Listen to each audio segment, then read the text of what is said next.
Hello students, I hope you understood the last concept properly. In case if you have any doubts, then just feel free to ask me about your doubts. Okay. So last lecture में हम लोगों ने जैसे बोला था कि आपको एक लिस्ट रेडी करना है कि जिसमें आपको बहुत सारे इंटरेस्टिंग जो भी आप डेली रूटीन लाइफ में जो चीज़ें यूज करते हो और वो आपको लगता है कि वो एक्सेप्शंस की कैटेगरी में जो फॉल करती है लॉ ऑफ डिमांड में, आपको उसका लिस्ट बनाना था. I hope you have prepared the list properly. And now last lecture में हम लोगों ने देखा था expansion and contraction of demand. And last lecture में I told you about the difference कि हाँ ये दोनों चीजें सेम नहीं होती. अभी तक हमारे दिमाग में क्या था कि अगर हम लोग नॉर्मल लैंग्वेज की तरह उसका इंटरप्रिटेशन करें तो हमको लगता है कि ठीक है ना, इंक्रीज एंड एक्सपांशन में इतना ज्यादा कुछ फर्क तो होता नहीं है, एंड डिक्रीज एंड कॉन्ट्रैक्शन में भी तो ज्यादा फर्क होता नहीं है. लेकिन it both you know this both are almost similar of each other, right? So now I am going to take you into the concept of increase and decrease of the demand. Last lecture में भी understood about the expansion and contraction of the demand. ठीक है, जिसपे हम लोगों ने क्या देखा था कि जहाँ पे प्राइस जो है वो फ्लक्चुएट करते हैं, बाकी के जितने भी जो हमारे फैक्टर्स है वो सेम होते हैं, वो कांस्टेंट होते हैं. उसकी वजह से प्राइस में जो फ्लक्चुएशन होता है उसकी वजह से डिमांड में जो फ्लक्चुएशन आता है उसको हम लोग बोल रहे थे एक्सपेंशन एंड कॉन्ट्रैक्शन. अब इंक्रीज एंड डिक्रीज में उसका कंप्लीटली उल्टा सिचुएशन आपको कंसिडर करना है, जिसमें हमारा प्राइस को छोड़ के बाकी सारे फैक्टर्स जो थे अदर देन प्राइस, जैसे हम लोगों ने सीखा था फर्स्ट लेक्चर में factors affecting demand, right? Price को छोड़ के जो फैक्टर्स है जैसे कि taste and preferences of a consumer, income of a consumer and so on, right? तो ऐसे जो फैक्टर्स है उसमें जो चेंजेस आते हैं उसकी वजह से डिमांड में जो चेंजेस आते हैं, ठीक है, उसको हम लोग बोलते हैं increase and decrease of the demand. अब वो कैसे आते हैं, क्यों आते हैं, उसके एग्जांपल्स लेके we will understand the concept. When one factor or some factors other than price change in favor of the demand of a good, then there is an increase in demand which is caused by rightward shift on the demand curve.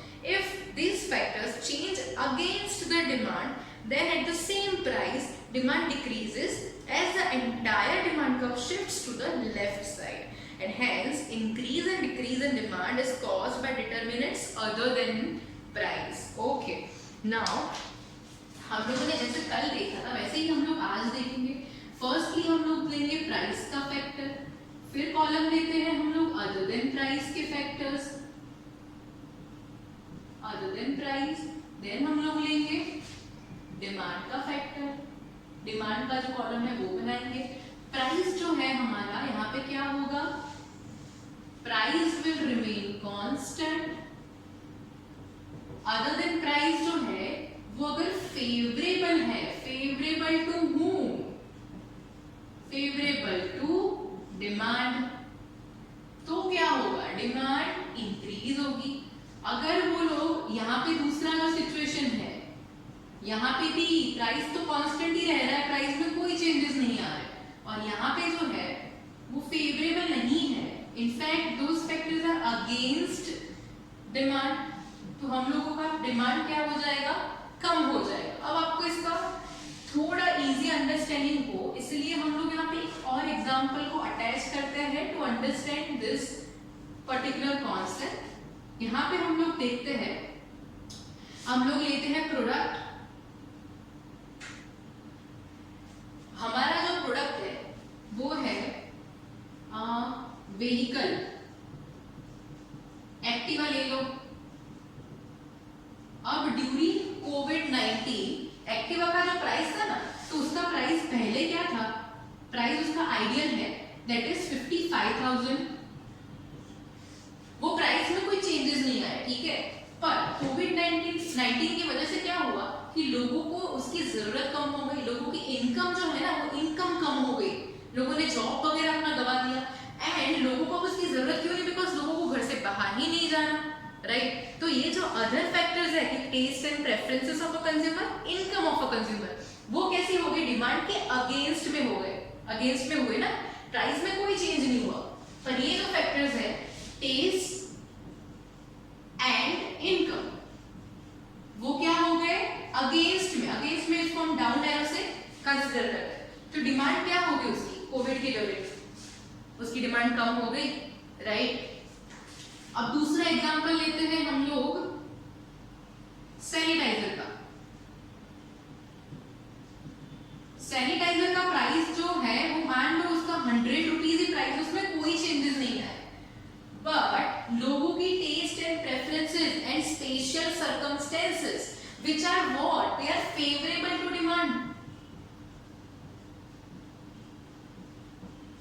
Favourable circumstances and need, इसकी वजह से favourable को अपर arrow से consider करते हैं। तो demand क्या हो गई इसका, कोविड के ड्यूरेशन में इसका डिमांड रातों रात बढ़ गया, उसकी प्राइस में कोई चेंजेस नहीं है। उसका प्राइस जो एक साल पहले था, अभी भी सैनिटाइजर उसको इतने ही रुपए में हमको मिलता है, पर अचानक से उसका डिमांड बढ़ गया। ठीक है, हम लोग लॉ ऑफ डिमांड में जो पढ़े थे ना कि हमारा जो प्राइस है, तो प्राइस में जो मूवमेंट होती है, अप जाता है डाउन जाता है, उसकी वजह से डिमांड चेंज होती है, उसको एक्सपेंशन कॉन्ट्रैक्शन बोल दिया। बट अब इंक्रीज डिक्रीज मतलब प्राइस को साइड में रख दो। प्राइस, बहुत सारी बार ये सिचुएशन होती है प्रैक्टिकली कि प्राइस कोई भी प्रोडक्ट का सर्विसेज का सेम रहता है, पर अचानक से बाकी के जो फैक्टर्स है ना, वो अगर डिमांड के फेवर में है तो क्या हो जाएगा, डिमांड अप चला जाएगा, डिमांड इंक्रीज हो जाएगा। और अगर वो उसके अगेंस्ट में जा रहे हैं तो डिमांड क्या हो जाएगा, डिक्रीज हो जाएगा। It's very easy to understand, right. अब फटाफट से इसका भी tabular explanation and graphical explanation we will understand.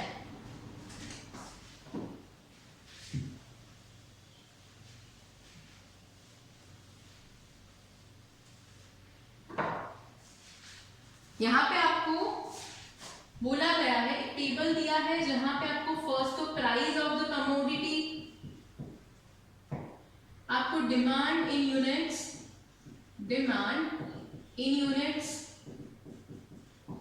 And आपको स्पेशल नोट। अब हम लोग यहाँ पे ना 3 रुपीज इसका आइडियल प्राइस है और 3 रुपए की प्राइस पे इसका डिमांड है 3 रुपए। और ये कॉन्सेप्ट में जैसा हमको पता है कि प्राइस में तो कोई चेंजेस नहीं हो रहे, तो प्राइस को तो हम सारे यूनिट्स के लिए कांस्टेंट अज्यूम कर रहे हैं, कांस्टेंट ले रहे हैं इसको, प्राइस को हम लोग। अब क्या होगा, डिमांड इन यूनिट जो है दैट इज वेरी, ओके, ये वेरी कर रही है, एक ही प्राइस पे डिमांड क्या हो रही है, चेंज हो रही है, डिमांड का ट्रेंड चेंज हो रहा है। अब इसको हम लोगों ने आइडियल पॉइंट कंसीडर किया था, तो इसको एज अ रेफरेंस पॉइंट लेके हम इसका जो ट्रेंड है, इसका जो बिहेवियर है, उसको हम ऑब्जर्व करेंगे। ये क्या हुआ, डिक्रीज इन डिमांड। तो यहां पे डिमांड क्या हो रही है, 3 से 5 तक पहुंच गई ना, that is what, that is increase in demand. जैसे सैनिटाइजर का एग्जांपल लिया हम लोगों ने, जैसे एक्टिवा का एग्जांपल लिया हम लोगों ने, ठीक है। यहाँ पे सेम चीज को अगर हम उसको ग्राफिकल रिप्रेजेंटेशन बना के लिखे तो कैसे बनाएंगे, यहाँ पे x, यहाँ पे y। अब क्या करना है, डिमांड आएगा x एक्सिस पे, यहाँ पे प्राइस, ओके, यहाँ पे हमारे जो डिमांड के यूनिट्स है, नंबर ऑफ यूनिट्स, उसको हम लोग लेंगे, जो प्राइस है उसको भी हम लोग यहाँ पे लेंगे, ठीक है। अब इसका टेबुलर फॉर्मेट हम लोग देखते हैं। यहाँ पे पहले हम लोगों ने रेफरेंस पॉइंट लिया था इसको, तो पहले इसका हम लोग अलोकेशन करेंगे। यहाँ पे प्राइस 3 रुपए, डिमांड 3 रुपए, ठीक है। तो क्या हो रहा है यहाँ पे, प्राइस 3, डिमांड 3। तो सबसे पहला पॉइंट हम लोगों ने यहाँ पे अलोकेट किया, इसको हम पॉइंट ए बता देते हैं, ठीक है। अब क्या हो रहा है, अब ऊपर से जाते हैं, प्राइस 3 रुपए, डिमांड कितनी, 1, प्राइस कितनी 3, डिमांड कितनी 1। यहाँ पे प्राइस 3, डिमांड 2, प्राइस तो 3 ही है, डिमांड का चेंजेस हो रहा है यहाँ पे, प्राइस 3, डिमांड 2। अब यहाँ पे क्या हो रहा है, प्राइस 3, डिमांड 4, प्राइस 3, डिमांड 4, और यहाँ पे प्राइस 3, डिमांड 5, प्राइस 3, डिमांड 5। इसको आप लोग अपने बुक में अच्छे से ड्रॉ करोगे तो इसका लाइक प्रॉपर हॉरिजॉन्टल लाइन बनेगा। अब यहाँ पे इसका रिप्रेजेंटेशन इस तरीके से हो सकता है। So basically we are getting this proper horizontal curve, okay. जो हम लोगों को लास्ट टाइम हम लोगों ने एक्सपेंशन कॉन्ट्रैक्शन किया था ना, तब हमको एक क्या डाउनवर्ड स्लोप मिला था, now it is a horizontal curve. इसको समझते हैं। अब ये जो आइडियल पॉइंट था ए, और यहाँ पे जो तीसरा पॉइंट इसको हम लोग लेते हैं सी, और ये वाला पॉइंट इसको हम कंसीडर करते हैं B. Just as an example, ये आइडियल पॉइंट है, तो यहाँ से जो चेंजेस हो रहा है इसको ऑब्जर्व करना है, यहाँ से जो चेंजेस हो रहा है इसको ऑब्जर्व करना है, ठीक है। और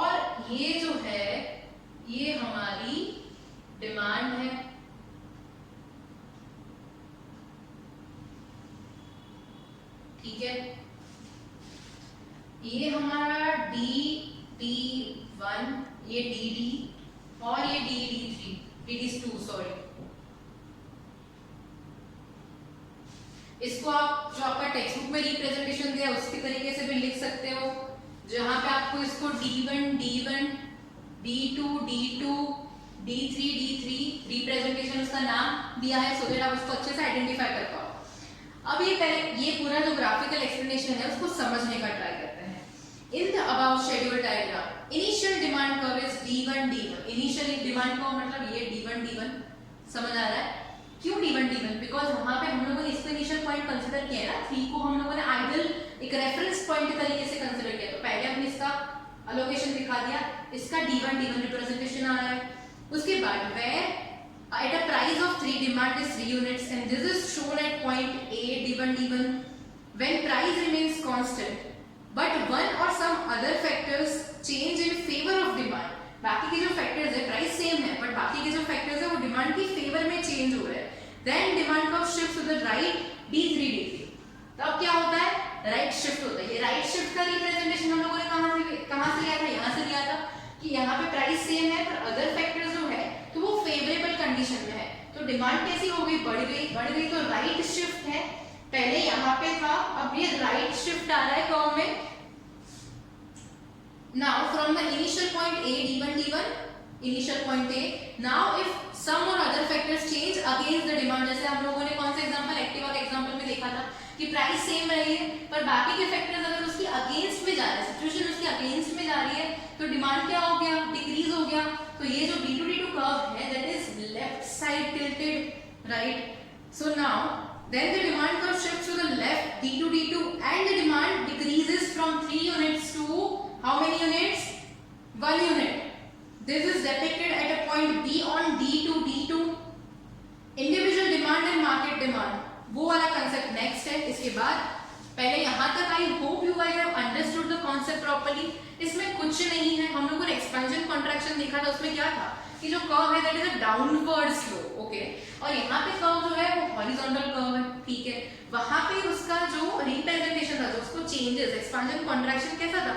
अपवर्ड एंड डाउनवर्ड, ठीक है। यहाँ पे वो कैसा है? तो लेफ्ट एंड राइट रिप्रेजेंटेशन है, इतना दिमाग में याद रखना है। अब आपको एक थोड़ी निंजा टेक्निक सिखाती हूँ इस सबको याद रखने के, because it is a bit confusing कि कौन सा एक्सपेंशन और कॉन्ट्रैक्शन में होगा, इंक्रीज एंड डिक्रीज का कैसे हम लोग को याद रखना चाहिए।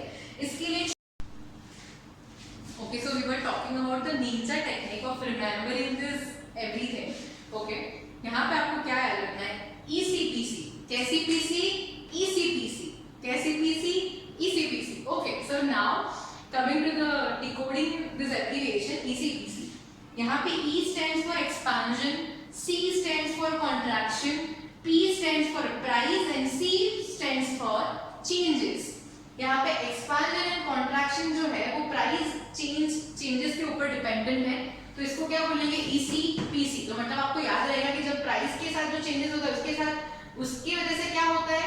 Expansion and contraction. अब यहाँ पे IDOTP, कौन सा OTP? IDOTP। आपको OTP के लिए क्या चाहिए? अपना ID डालना है, ऐसा याद रख सकते हो आप। OTP, IDOTP, increase decrease other than price, ठीक है। यहाँ पे इंक्रीज और डिक्रीज कौन से फैक्टर्स के ऊपर डिपेंडेंट है? Other than price, okay. ECPC, IDOTP, कौन सा PC? ECPC, कौन सा OTP? IDOTP, okay। So now in homework you are supposed to write down this question increase and decrease of demand one time, और आपको इसको अच्छे से लर्न करके रखना है, और आपको 2 एग्जांपल्स स्टेट करने हैं कि जो आप डेली रूटीन लाइफ में आपने ऑब्जर्व किया है कि जिसमें इंक्रीज और डिक्रीज होता है, जहां पे प्राइस सेम होती है बट फिर भी जो डिमांड होती है वो वेरी करती है। तो आपको वो एक रिप्रेजेंटेशन भी लिखना है साथ में, ठीक है। Thank you so much.